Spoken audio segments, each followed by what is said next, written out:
Começa agora um programa que traz tudo sobre o livro mais lido em todos os tempos. Apresentamos O Som do Livro.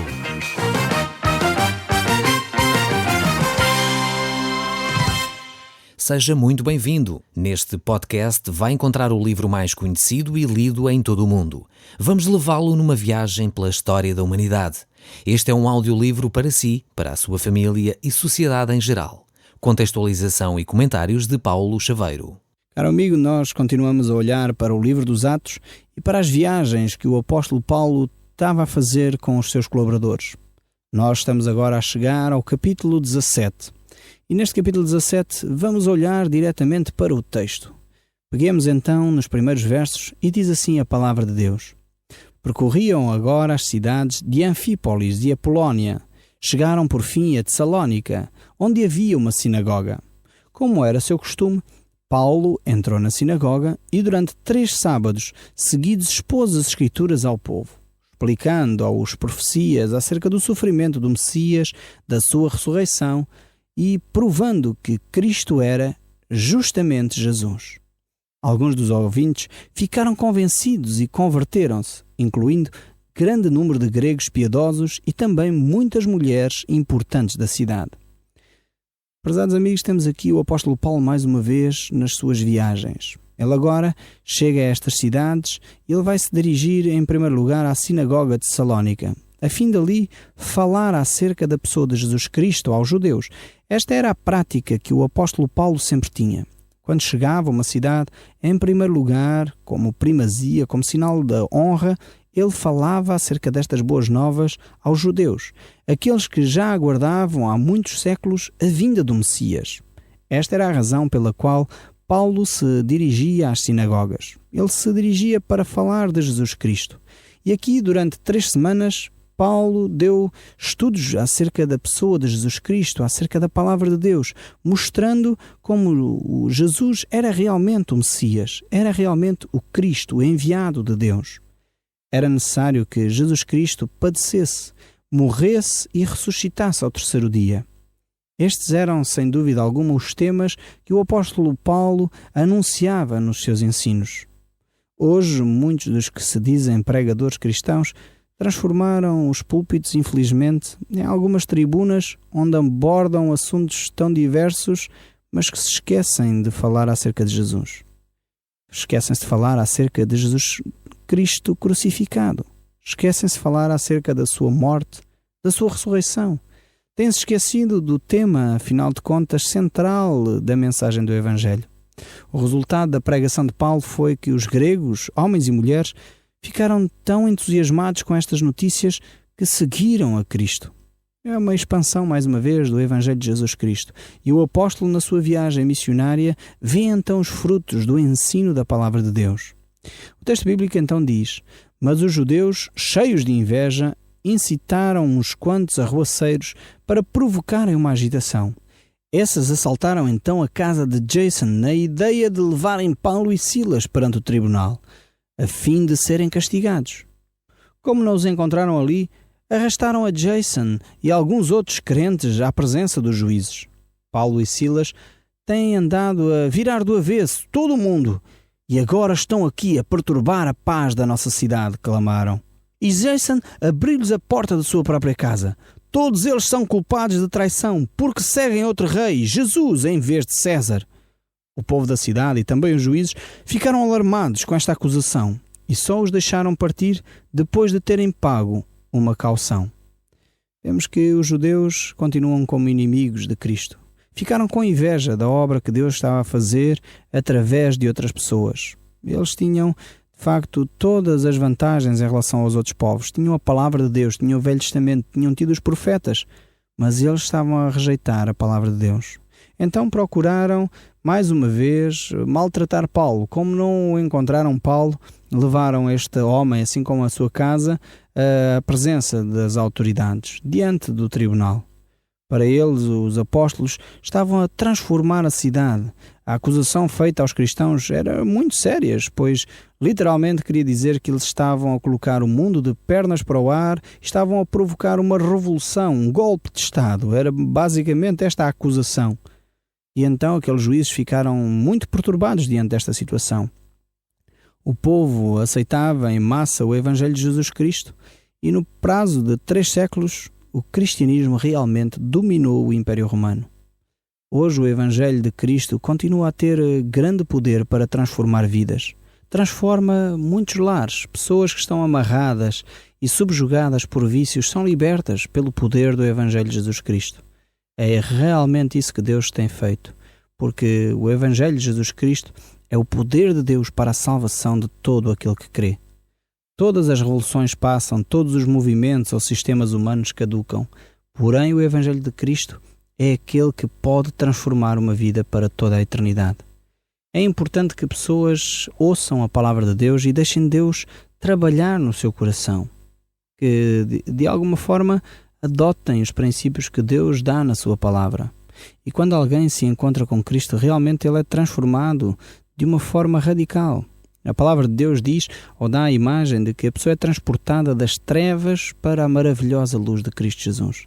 Eu tenho tido o privilégio de ouvir e receber algum feedback destes programas de pessoas que, ouvindo a palavra de Deus, têm este encontro pessoal com Cristo e podem sentir e ver na sua própria vida a sua vida a ser transformada. Quando nós recebemos as notícias cá no escritório acerca de como Deus tem usado a sua palavra para transformar as vidas de muitos neste país fora, fico sem dúvida muito grato a Deus por aquilo que Deus está a fazer através deste programa. Se você é um desses que encontrou Cristo como o único Senhor e Salvador, tem encontrado de facto essa nova vida em Cristo Jesus, contacte connosco. É sempre bom nós sabermos aquilo que Deus está a fazer, assim como Ele fazia neste Império Romano. Quando o apóstolo Paulo anunciava a palavra, as cidades eram transformadas porque muitas pessoas chegavam a conhecer quem Deus na realidade é e o seu amor diário para com eles. O texto bíblico então continua no verso 10 a dizer: naquela noite os crentes enviaram Paulo e Silas à pressa para Bereia. Quando lá chegaram, foram à sinagoga. O povo de Bereia tinha um espírito muito mais aberto do que os de Tessalónica, ouvindo de boa mente a mensagem e examinando dia após dia nas Escrituras para ver se o que Paulo e Silas diziam era exato. O resultado foi que muitos creram, incluindo várias senhoras gregas muito respeitadas e também não poucos homens. Vemos aqui esta cidade de Bereia, onde pessoas estudam a palavra de Deus. É verdade que os cristãos de Tessalónica tiveram o cuidado de enviar Paulo e Silas para lá. Estes, chegando lá, foram logo à sinagoga para anunciar a palavra de Deus. Estes homens e estas mulheres de Bereia eram homens tementes a Deus. Eram homens que procuravam conhecer Deus pela sua palavra, examinavam as Escrituras. Não eram pessoas que se deixavam enganar simplesmente porque aparecia alguém bem falante. Não. Era alguém que conferia se a palavra de Deus estava ou não a dizer exatamente isso. E eu creio que este é o desafio também para si. Você que me está a ouvir, talvez tenha uma Bíblia em casa, confira na sua própria Bíblia se aquilo que nós vamos conversando aqui é ou não verdade, é ou não conforme a palavra de Deus. Mas não faça só isso com este programa. Faça isso quando vai à sua igreja, quando vai à sua comunidade. Confira realmente se o ensino que você está a receber tem ou não respaldo na palavra de Deus, é ou não de acordo com a palavra de Deus, é ou não coerente com o ensino completo das Escrituras. Se os textos que estão a ser anunciados são coerentes com todo o ensino da palavra, ou se são textos que estão a ser isolados, retirados do contexto e a partir daí extrapolados para princípios que não têm fundamento nas Escrituras. Este é um trabalho que é necessário que seja feito para nós entendermos bem se a palavra de Deus está a ser ensinada de uma forma coerente ou não. Então estes cristãos aqui de Bereia eram cristãos que conheciam bem a sua Bíblia, conheciam bem o Velho Testamento e por isso eles não engoliam tudo o que ouviam, não engoliam todas as novas doutrinas, não engoliam todas as novas formas de estar, simplesmente eles queriam conferir se era realmente isso que Deus tinha para eles ou não. Deus nunca proibiu em lado nenhum alguém de ler a Bíblia. Antes, pelo contrário, Deus manda-nos ler a Bíblia diariamente, constantemente, buscar o livro do Senhor e lê-lo, examinar as Escrituras para que nós possamos ter vida eterna. E quando nós não o fazemos, é o que Jesus Cristo diz, erreis não conhecendo as Escrituras nem o poder de Deus. Então é o desafio da parte de Deus. E o Salmo 119, pois ela é lâmpada para os nossos pés e luz para os nossos caminhos. Então é bom quando nós meditamos diariamente na palavra de Deus, ler diariamente a Bíblia. Eu gostava de desafiar a si, que me está a ouvir neste momento e que talvez tenha uma Bíblia em casa, a começar essa disciplina espiritual, a ler a sua Bíblia diariamente. Então talvez antes de sair para o trabalho, tenha a sua Bíblia na mesa de cabeceira, a abra quando põe os pés no chão e leia a Bíblia. Talvez 5 minutos, não precisa de fazer 1 hora de leitura. Talvez uns 5, 10 minutos. Talvez começando no Evangelho de João. Talvez começando no livro dos Salmos ou no livro dos Provérbios. E aí comece a meditar na palavra de Deus. Faça como estes cristãos de Bereia, que conferem na Bíblia aquilo que Deus tem para nos dizer. O texto bíblico continua a dizer: quando, porém, os judeus de Tessalónica souberam que Paulo pregava a palavra de Deus em Bereia, foram ali para provocar distúrbios. Os crentes atuaram imediatamente, mandando Paulo para a costa, enquanto Silas e Timóteo ficaram em Bereia.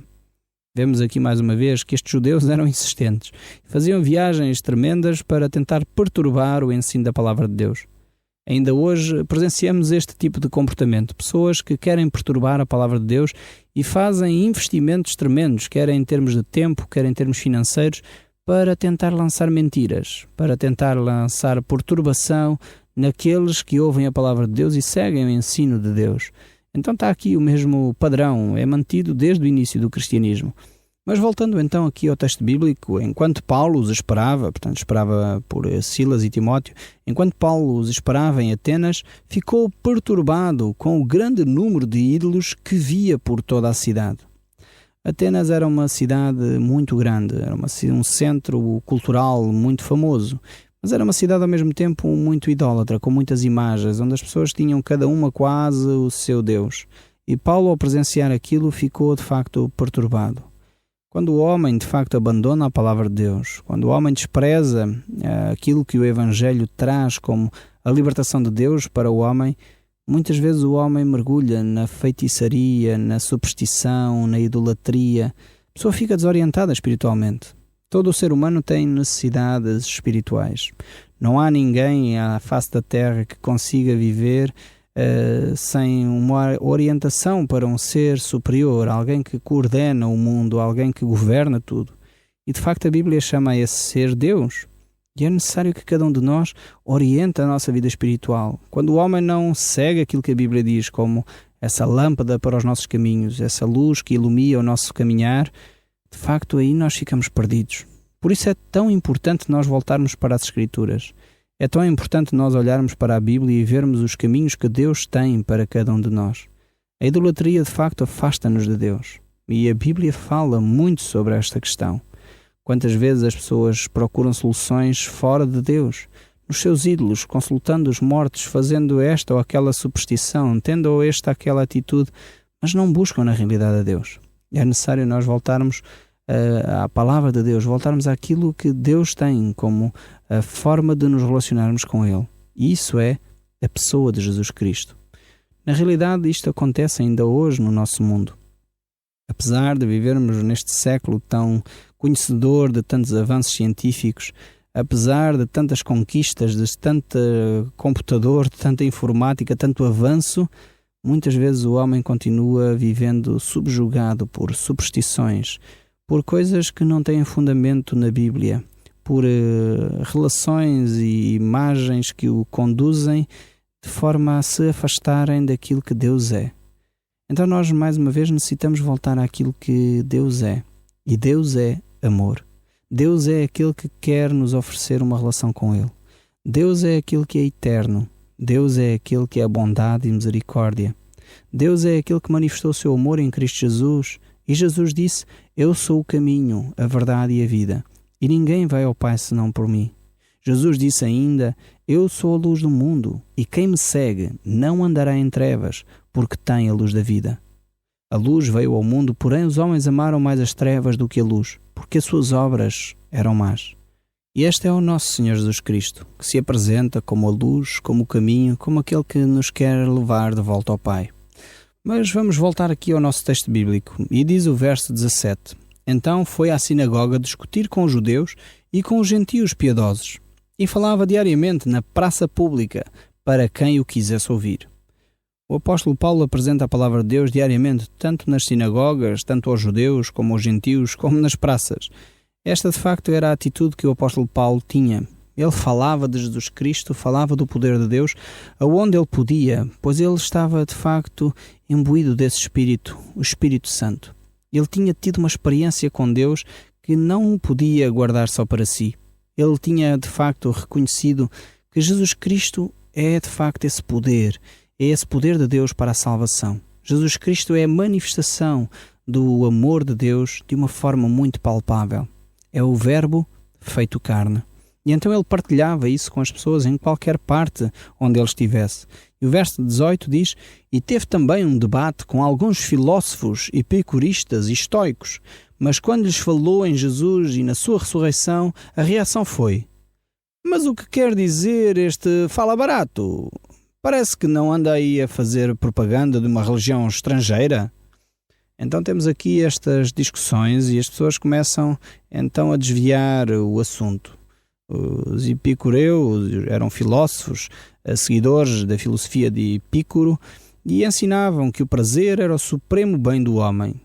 Todos os esforços devem ser para a felicidade, para o gozo material do homem. E Epicureu colocava o prazer na cultura do espírito e na prática dessa virtude. Mais tarde, a sua doutrina foi interpretada como uma libertinagem, o ponto de os epicureus se tornarem sinónimo de libertino. Mas na realidade eles queriam viver a vida como bem lhes apetecia. Na realidade os epicureus não eram muito diferentes, se calhar, de muitos de nós hoje. E esta filosofia de vida foi sendo introduzida em alguns padrões cristãos. Muitos cristãos querem viver desta forma, como o prazer máximo do ser humano sendo algo que é o valor mais importante de todos da vida. Na realidade, o apóstolo Paulo pregava um evangelho que por vezes não se comparava com isto. Ele vivia situações de tensão, muitas vezes era perseguido. Ele pregava um Cristo morto e ressuscitado. Então isto confundia aquelas pessoas. No entanto, eles convidaram-no para ir ao Areópago. E então eles dizem: vem lá então e fala-nos dessa nova religião. Pois andas aí a dizer coisas espantosas e queremos saber mais.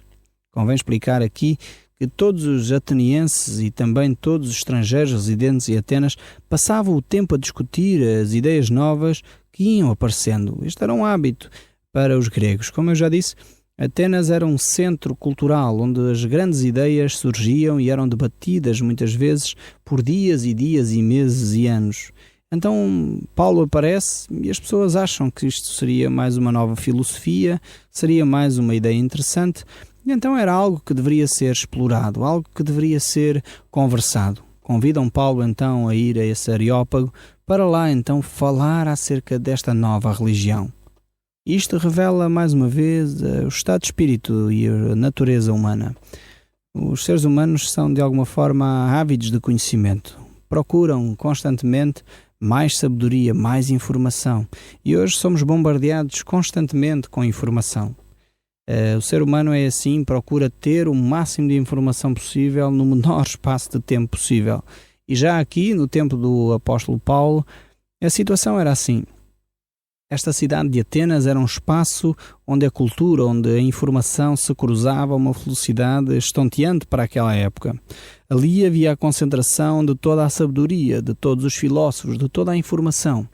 Assim como hoje nós vivemos dias em que a informação nos chega de uma forma estrondosa aos nossos lares. Nós vemos os noticiários, por baixo vem mais informação enquanto o senhor ou a senhora jornalista está a falar, vem nota de rodapé, mais um canto de uma janela que se abre no canto da televisão com imagens sobre um outro acontecimento e vamos sendo bons constantemente com a informação. Isto tem a ver, como eu disse, com a natureza humana. Todos nós temos um pouco deste espírito dos gregos em nós. O homem contemporâneo tem de facto esta necessidade constante de mais e mais informação. Por outro lado, é interessante ver que nem sempre a quantidade de informação gera pessoas mais próximas de Deus. Eu noto que muitas vezes as pessoas estão desejosas de informação, querem receber mais e mais informação, mas essa informação não tem consequência vital na sua própria vida. Muitas vezes ouvimos muito da Bíblia, até vamos a igrejas e ouvimos muitos sermões, mas quando avaliamos a vida de cada um, verificamos que aquilo que a palavra de Deus falou tem pouco impacto na vida diária dos cristãos. Era muito mais importante que cada um de nós cristãos pudesse receber talvez pouco da palavra de Deus, mas que fosse marcante na nossa vida. Talvez eu gostaria de o desafiar neste momento a fazer um exercício. O que é que Deus lhe disse sobre este programa? Qual foi a frase que Deus deixou para si? O que é que Deus lhe disse com todo este tempo que passamos aqui juntos? Alguma frase, um versículo, alguma ideia que ficou no seu coração que você deve guardar? Então eu recomendava que você pudesse escrever isso num bloco de apontamentos, talvez um seu diário, talvez na sua própria Bíblia, num sítio onde você pudesse reconhecer aquilo que Deus lhe falou ao seu coração. O que é que Deus lhe disse através da sua palavra? Porque senão corremos o sério risco de acontecer-nos o mesmo que acontecia com estes gregos.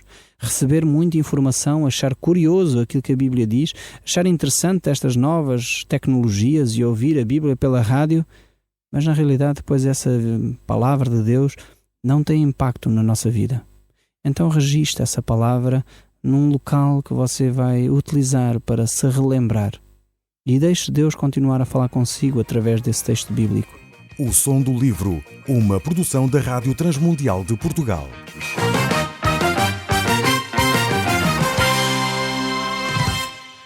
RTM. Conhece todos os nossos programas em rtmportugal.org. Uma produção da Rádio Transmundial de Portugal.